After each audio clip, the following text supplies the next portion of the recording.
একটা পাখি আর একটা মাছ, যাদের হওয়ার কথা শত্রু কিন্তু হয়ে গেল সবচেয়ে ভালো বন্ধু। একটা শান্ত নদীর পাড়ে একটা বড় বট গাছ ছিল। সেই গাছের ডালে থাকতো একটা বক পাখি। প্রতিদিন সে নদীতে নেমে মাছ ধরে খেত, এটাই ছিল তার জীবন। কিন্তু একদিন সব বদলে গেল। সে নদীর জলে দেখলো একটা অদ্ভুত সুন্দর নীল মাছ। মাছটা এত সুন্দর ছিল যে বকটা তাকে ধরার কথা ভাবতেই পারল না, বরং কথা বলতে ইচ্ছে হলো। ধীরে ধীরে তাদের মধ্যে কথা শুরু হলো। প্রতিদিন তারা দেখা করত, গল্প করত, আর কিছুদিনের মধ্যেই তাদের মধ্যে গড়ে উঠল এক গভীর বন্ধুত্ব। কিন্তু একটা ভয় রয়ে গেল। নীল মাছটা সবসময় বকটাকে একটু ভয় পেত, কারণ বক তো মাছ খায়। একদিন সাহস করে মাছটা জিজ্ঞেস করলো, তুমি কি কোনোদিন আমাকে খেয়ে ফেলবে?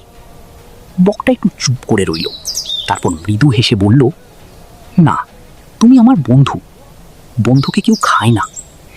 সেদিনের পর নীল মাছটার ভয় ধীরে ধীরে কমে গেল, আর তাদের বন্ধুত্ব আরও শক্ত হয়ে উঠল। দেখো, সত্যিকারের বন্ধুত্ব ভয়ের থেকেও বড়। বিশ্বাস থাকলে সব কিছুই সম্ভব।